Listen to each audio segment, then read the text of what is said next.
Hello everyone, and welcome to a speedrunning video. My name is Pliers or Pliers8, and in today's video we'll be running the first seed numerically. Yup, seed 1. Seed 1 was an awesome seed, to be fair, even though I did chose it because it's the first numerically. It was insanely fun to run, and we'll get into the video. So, the seed run. This is attempt number 199, as you can see from the title of the world. This is a crazy run, and 199 attempts really shouldn't have been needed to get the time that I did, but 4 iterations of the routing really drove that number up into the sky. 4 iterations, mostly because of the lava pool that was near this spawn. I felt that that was my way of getting into the nether, when in reality it really wasn't. It was not the best way to go. We grab 4 logs here and make a boat and some doors, and heading off into this river / ocean, whatever you want to call it. This is going to be a pretty much an analysis of this run. It's really crazy to think about that this run is like this. Yeah, so I'm going to analyze what I did. It's mostly going to just be talking about what happens in the run, just for beginners. And we're boating across this ocean at the 50-second mark, and which means we're pretty much wasting a minute at the start of these runs by just boating across here. We're grabbing...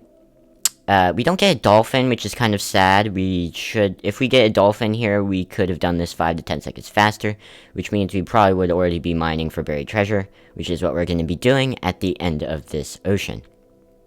We hop out of the boat here and place our door and grab our buried treasure. This buried treasure is super key, as it gives us enough food and 11 iron, which is really nice. We need the food because, as you may have seen, there's a spruce village here, but spruce villages do not give hay bales, which is not good either.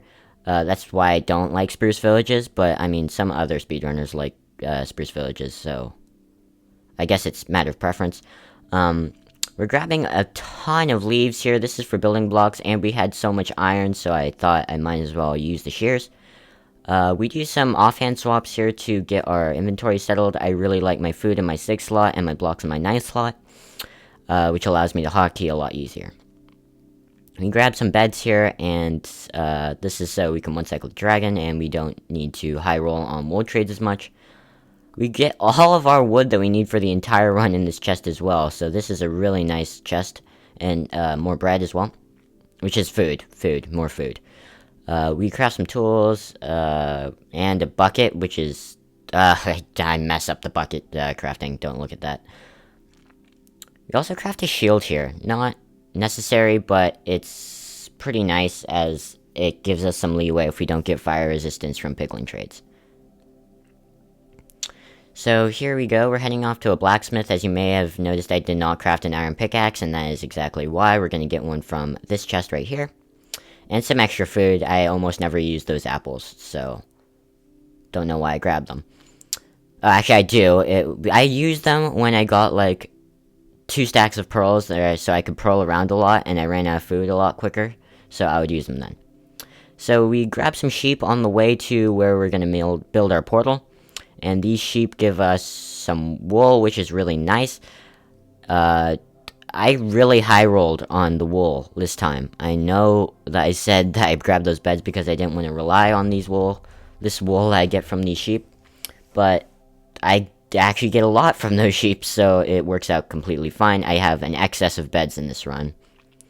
And as you can see, there's a ruined portal up here with an insane chest, and we're going to talk about that in just a second, after we talk about the absurd number of glitched lava buckets I get while building this portal. There's 1, there's 2, there's 2, so, not fun. There's 3, we actually get 3 in this run of glitched lava buckets, and I can't pick that one up. We grab these gold blocks for pickling trading, pretty standard stuff, but this chest, man, looting 3 sword, you do not see looting 3 swords very often. Like what? Looting 3 allows us to not kill as many blazes. It allows us to not go to a bastion, so we don't have to do bastion strats. We can just kill endermen in a warped forest, which you can see in the top corner. There is some warped nylium, so there is a warped forest nearby. This speed bridge, man. This speed bridge probably killed 30 to 40% of the runs. It was painful. It's utilizing the leaves that we got at the start of the run, and really tested my patience for this run, as speed bridging over lava, 2 stacks of it is not fun at all whatsoever. We tower up here and we're onto this ledge. So we're looking for piglins here to give our measly gold rations to, only 19 gold to, and we're high rolling on ender pearls. We need some ender pearls here so that we only have to kill like 3 to 4 endermen and to get enough pearls. I'm relying on probably 2 piglin trades of ender pearls, which is kind of rare. 2 pearl trades and 18 gold, not that common. But this is a set seed I can reset as many times as I need, and as I did that a lot, as you can see, 155 attempts, 199 attempts, that's a lot. So we come up here onto this ledge as more blocks are being used to bridge up to here to kill the enderman. This enderman was not cooperating, and I end up... Okay, I'm very good at killing endermen and getting them in boats at this point, because I had to do it so much in these runs. We only have 3 pearls here and 2 kills, which is not great rates. I think this one drops a lot more, though, so it works out fine. I think I actually go back down to the piglin after I kill this enderman, which is really nice. Yeah, so I have 7 pearls after that. That dropped to 4, which is, I think, the maximum an enderman can drop with a looting 3 sword. I go up to this top part using the warped vines, but I do not see any more endermen, so I just head back down to the piglin, hoping for a lot of pearls. And if I realistically didn't get enough pearls here, I think I would have reset this run, even though it's only sub 7 so far. Yeah. I walk over here and see 2 pearl trades, and I'm losing it because I don't get 2 pearl trades very often, but I got it in this run. And I'm sorting through my inventory here, and I craft some more wool, which is completely unnecessary, but I do craft some more wool. And I'm waiting here for fire res, because I do not have fire res yet. And this is the last gold, and it does not drop fire res. So that shield that I made earlier in the run is really key now, because I have to fight the blazes without fire res. So we're going to use one of our pearls to pearl across that gorge and over to the fortress. And the fortress is right over this hill. You might not be able to see it in the distance. It's in the Soul Sand Valley. There it is. I hate Soul Sand Valley fortresses. Soul Sand Valley fortresses, if you didn't know, spawn a ton more mobs, because Soul Sand Valleys can only spawn skeletons and gas. So you get a lot of more fortress mobs spawning in fortresses with Soul Sand Valleys. And I go over here because I think there are a ton of blazes, and I'm like, oh, I could really leave quickly. But they're just even more spawn, and there are like 7 blazes there, and I realize that realistically I cannot fight that many blazes with just a shield. So I head over to this other blaze spawner. This is the closer blaze spawner. So I would have gone here if I hadn't seen those, which is a little bit of time loss.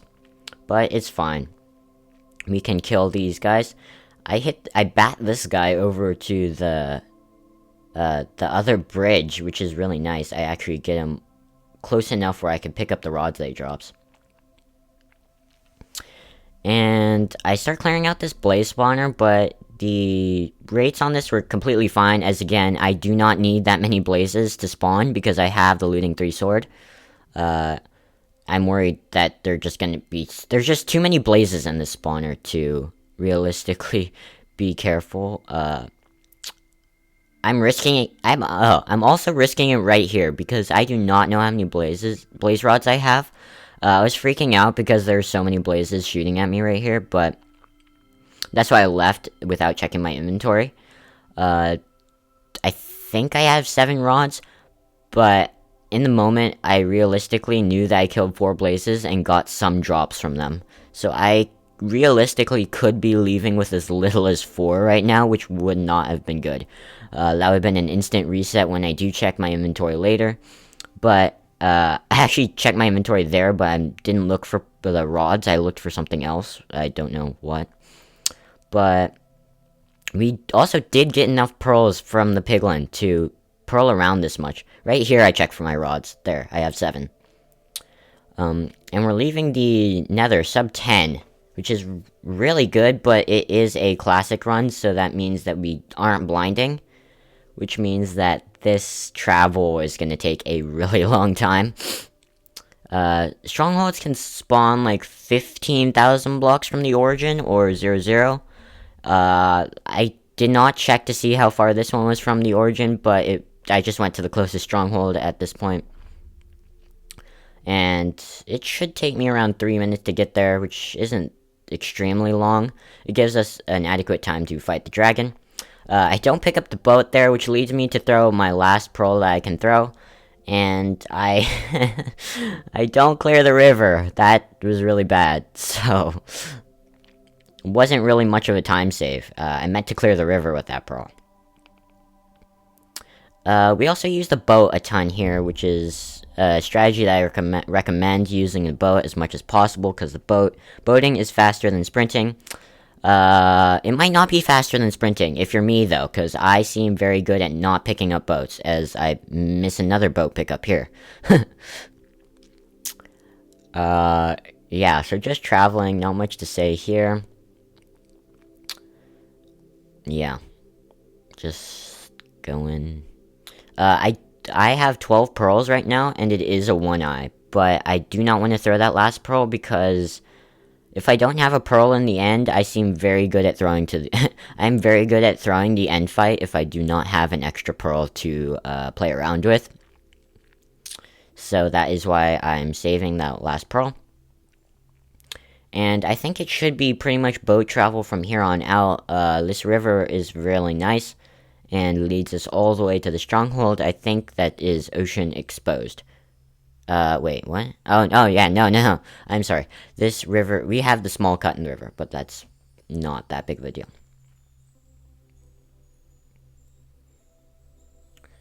Yeah.